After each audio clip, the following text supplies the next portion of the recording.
to read the blurbs of the sponsors. I would do that. Okay, sorry, I was supposed to do this before. Basically, I wanted to thank our sponsors.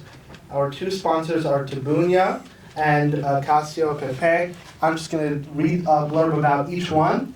Okay, here's Tabunya. Tabunya, Middle Eastern street food with a story. At Tabunya, you'll find warm Jews' hospitality and the kind of handmade Saj-baked pita that makes everything better, especially when it's wrapped around creamy labneh, za'atar, and all the good stuff. Vegetarian, kosher, and made fresh daily. Come for the food, stay for the heart. All right, so that's Tabunya. And then let me pull up the other one. Okay. It's not showing up. Amazing.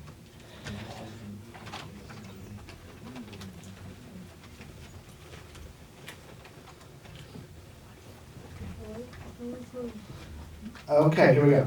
This East, by the way, it's across the street, so after the Q&A, you're all invited to come to the Q&A. The after party across the street. Here he is. Cassiopeia. This East Village gem is known for innovation and excellence in Italian cuisine. Chef Salvatore Correa creates a seasonal menu, but always remains faithful to its signature namesake dish, homemade pasta brought to your table and spun in a wheel of pecorino cheese, then dusted with a flourish of pepper. Voted a critic's pick by New York Magazine, Cassiopeia is celebrated by reviewers as a classic Italian restaurant with a modern twist. A 50-seat garden is set behind the main dining room. There's al fresco dining out front, and servers will help you select the perfect cocktail or wine to complement your meal. Enjoy dinner any night or brunch on Saturdays and Sundays. All right. Okay. So so clap it up for them, and then clap it up for Johan Domingo, the writer director of I Don't Want to Grow Up. Hello. Hi.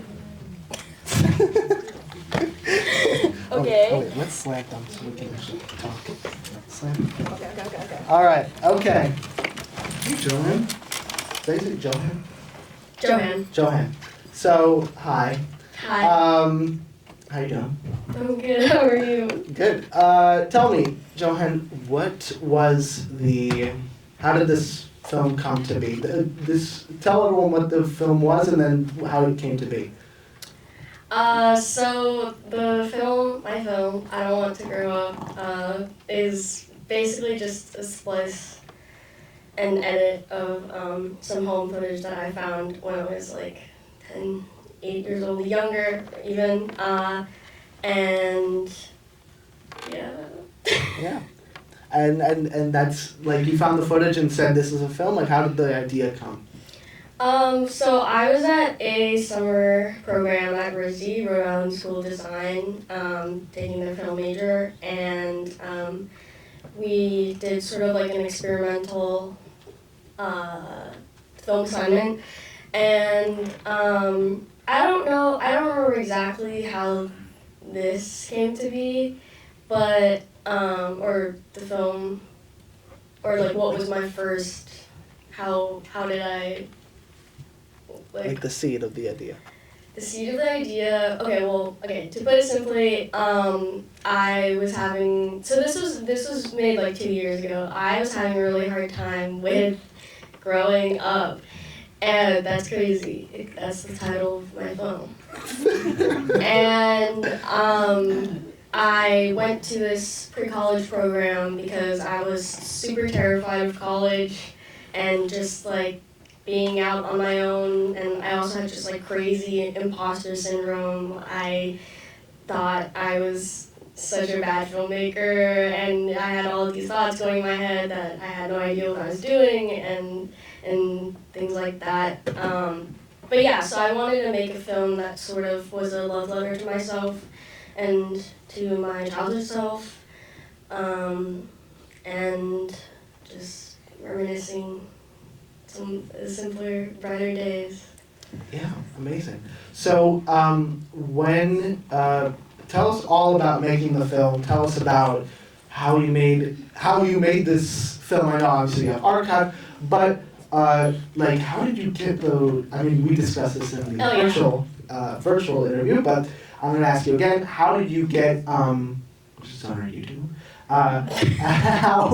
How did you get all that mixed media and all those? I don't even know what they are. All that art.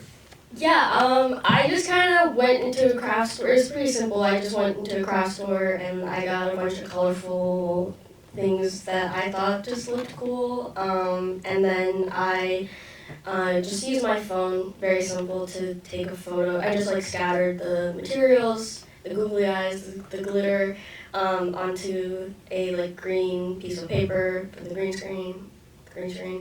And I just kind of had it rotating through all of the photos really quickly, and that's how I made the mixed media part of the film. But yeah, I just the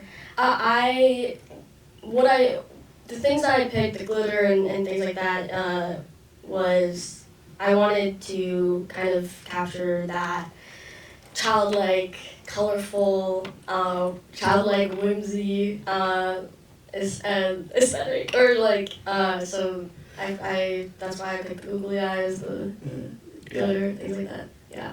I thought it was really effective. I thought it was really moving. I think you achieved it. So what are like some of your influences? I know we had sort of. I saw this and immediately thought of Bo Burnham's Inside. What was that a direct influence? Was there other stuff that influenced you? Yeah, it was pretty much a direct influence. Especially with the projector screen, because I had access to like a projector room, and that's how I got the words that I miss you, that I want to go home. That was just like, again, black construction paper and white gouache, and I just did that. Then I just projected it up on the screen and just stood there. I had a few classmates in the room with me, and they were trying to make me laugh. But yeah, I locked in and I got the shots. What was the question? What influences? Okay, Bo Burnham, for sure. And not just Inside, he has this incredible movie called 8th Grade. I love 8th Grade. Love it. It is just so accurate, and so it was just like perfect in every way, and kind of like growing up with social media and things like that, and like trying to be cool, and I just loved it. So all of Bo Burnham's work was kind of like a really big inspiration, but especially Inside, and especially with the projector. Mm-hmm. So like obviously you have the projector, you have all the other mixed media and the archive footage. Like what were you like? I know filmmakers hate being asked this, but like, what were you trying to like say with all that? What's the meaning? Like what was the meaning when you're looking down? Like what are you trying to say with this film? That's a good question. What was I trying to say with this film? I guess I was just trying to say that I'm scared to grow up. I still am. I mean, this film has been out for like 2 years now, and I'm going to college now, and I'm still terrified. But yeah, but I think we should always, we shouldn't lose hope, and we should always kind of, keep on to our past, and but also still looking forward, but just knowing where you came from. And yeah, amazing. So what's next for you? You said you're going to college. Do you have anything coming out? Like what's next? What can we expect from you in the future? Yeah, I'm going to Emerson College, and they have this like global BFA program, so I am going to be moving to Paris in like a month. Awesome. And I'm super stoked. But yeah. That deserves a clap. Thank you. But I I actually recently made another film called Alaga, and if you don't know what Alaga means, it's basically a term that Filipino nannies refer to their like kid that they're taking care of, like, oh, she's my Alaga, I'm babysitting her, and it was just a story about like, again, like connected to adolescence and my childhood. It was just kind of inspired by my my Filipino nanny growing up. Ate Mabel. Ate means big sister, but it's kind of universally used for just like anyone older than you or female. But yeah, Ate Mabel, and it's just like about her helping me through some growing pains and things like that. So yeah, that's I haven't uploaded it officially out, but I am planning to do so. But yeah, that has like, it was my first ever time having like a real cast and a real crew, I guess. Yeah. Amazing. It's so cool. Like how old are you? Like, I'm 18. she's 18. She's doing all this. She's already made 2 films. Wow. So does anyone have any questions for the audience? Yeah. Okay, hi Johan. So Hi, MC. Hi. Oh. I wanted to know, when 10-year-old Jo was filming those videos, did she have aspirations of being a filmmaker? Like, who was the audience when you were originally making that? Could you ever foresee those videos being used in this context today, back then? Thank you for your question, MC. I had unsupervised internet access too early. So I knew about the concept of like YouTube and things like that, but I just filmed it for myself. I don't know, it's weird how kids like think their thought process, because it wasn't like, I mean until now obviously, but I wasn't like in my head as like 8-year-old me, like, oh, like I'm gonna watch this back, or you know, I'm gonna upload this.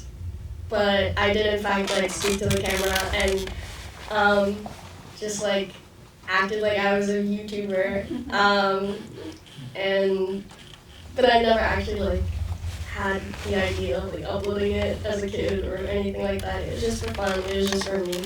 That is the crazy thing about uncovering old videos, is like, you know, we've uncovered Shira, my sister Shira, she loves finding old videos, and she always plays them for us, and it's always just so trippy and crazy just watching, like, you know, like you just kind of did it for fun. I made these, I made like little, I wish I could find them, I tried to find them, I made like little home movies, and I had like, you know, body swaps, and I don't have that anywhere, but I do have some videos. It's crazy, right? It's like a weird feeling to just like, you know, look at the distance between you and this person that you despise because they're cringe. I'm speaking on my behalf. I'm speaking on my behalf. All right, does anyone else? I have a question. I don't think I need a mic. Okay. I can hear you loud and clear. We're gonna do a mic. So, how many of these films do you have as a kid, and why did you choose this one if you have several others like that when you were that age?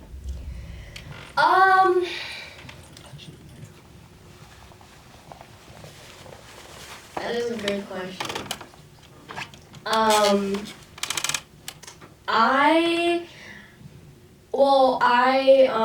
I had that one where I was introducing myself and I was like, my name's Johan Domingo, I was born in Sloan Kettering. Also, my mom recently told me that they didn't have, like, I wasn't born there, okay? Liar! They don't have a nurse, and they don't have a birthing section or whatever. They don't have that there, so yeah, so I'm a liar. But that's where my mom worked, so that's why I was like, Sloan Kettering. Yeah, my mom's a nurse. Shout out nurses and Filipino nurses especially. Yeah. Let's shout out all my Filipinos. But yeah, I just kind of chose it. I thought they were the funniest, especially the Minecraft one. I think that's definitely like a period piece, for sure. And my Funko Pop, I think it was a Funko Pop. Were those filmed on an iPad? That was filmed on my stepdad's like camera that he had at the time, and he was like, don't use my camera, don't touch it. But obviously I did. Oops.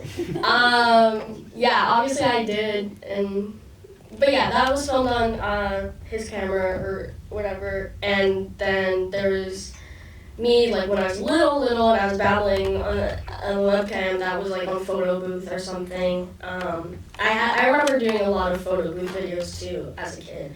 I remember, and I really want to uncover this video, but there's this photo booth video of me listening to K-pop as a 5-year-old, and I was, like, in a hot pink fuzzy cheetah leopard print hoodie, and I was dancing on the bed, and I was getting into it. Yeah. I really want to find that video, but yeah. Any more questions? We have 1, 2, 3 more. Okay. First of all, I want to give you so much kudos. Like, you're gonna look back, being 18 years old, you have no idea. Yeah.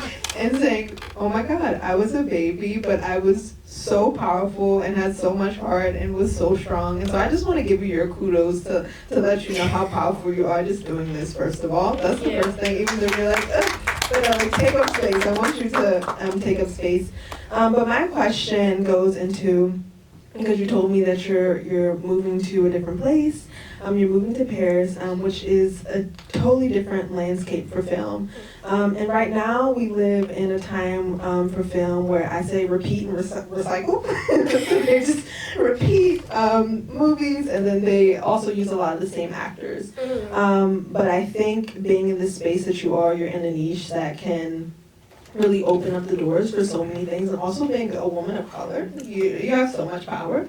So looking to the future, whether you decide to, major your films in Europe or in the States, what is your next vision, and how do you want to take your background and take it to the next step in your films? And what specifically does that look like for as topics? Because I know you're more so focused on like coming of age. So what does the next step, the next chapter of you look like for as themes?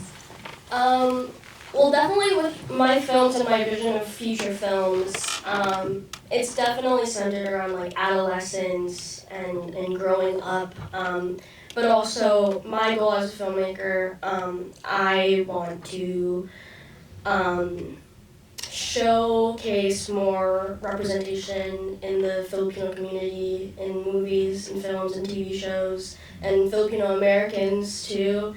I have this vision for my next film where this mother and daughter, they fight while the mother is making lumpia, which is a spring roll, and basically their fight, as the fight is going on, the lumpia is burning, and to like signify like whatever. Sorry. I'm so sorry. But they make up over a plate of mangoes, and that's a very Asian thing, is to not address a problem, but just kind of forgive and forget through food. That's how Asians show love, is through food, and so that's kind of like my next thing that I want to do. But yeah, basically I want to I want to showcase and spotlight more Filipino actors, videographers, directors, and things like that. Who's your favorite Filipino actor? Filipino actor? Probably.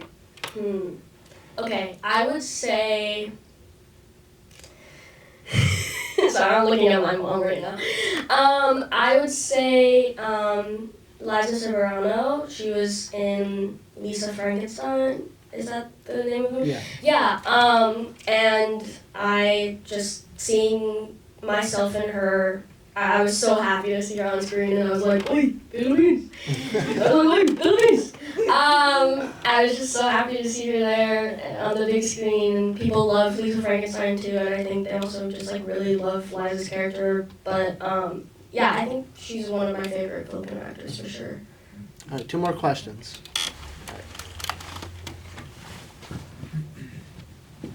Did that answer your question? I'm so sorry. So well. Okay, I'm so Hello. Hi. We just wanted to, I mean, your shirt is, sorry, my English is not very good, I haven't practiced No, enough. no worries. And I just wanted to let you know that your short film was amazing. It was really touching. And my mom doesn't even know English, and she loved it as well. I thought it was amazing. Thank you so much. Yeah, so first of all, we wanted to say that to you because it was really moving and really touching. And as a person who is obsessed with memories and nostalgia and also sharing that same fear when I was your age. I was sharing the same fear of growing up. Still do a little bit. Yeah, I just wanted to ask you about what do you think about the role in videos, film, and photography in conserving or preserving memories? How that power of media, not necessarily physical media, but media to save up stories, either your stories or your family stories. Thank you for your question, and thank you so much, you and your mom. That's a really big compliment. Thank you, and I really appreciate that. I think that, well, I feel like this also coincides with like representation and things, and Filipino representation, specifically for me, is I want there to be more different stories and more diverse stories, and I think that so I am a mixed media, like I've done like painting and drawing and things like that, but I felt that film was the most strongest kind of like media or art form to use in like preserving stories, keeping stories, and memories and things like that.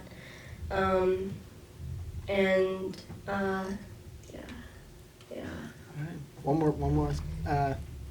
You're friends with her. Yeah.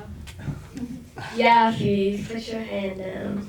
I'm so sorry that I'm Ask asking a her. question. First of all, thank you so much for your courage because it takes guts to show your childhood self to an audience of people. Yeah. And as a European, I can only say Godspeed. I wish you all the best in France.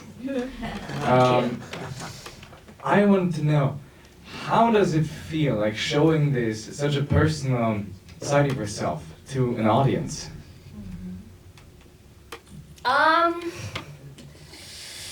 It's definitely, well, I think just any artist. Sorry, go. I think just like any artist seeing their own artwork kind of makes them cringe a little bit, but like when I saw my film, like the first shot, I like cringed and I like had to move. I had to adjust myself in my seat and like prepare myself, even though I watched it plenty of times and like with a big audience too. But yeah, it's definitely very vulnerable for me. But I think it's important to show that side, and again with representation, like that is a very vulnerable thing to share, such personal stories, and Yeah. Amazing. All right, so okay, so that's it for the Q&A. Thank you. Let's give a big round of applause. Again, please come to the after party. We'd love to have you. Come schmooze, meet other filmmakers. Yeah, meet other filmmakers. Food is complimentary.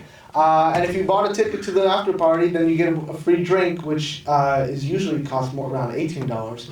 So you could also buy a ticket. Okay, and then. Cacio Pepe.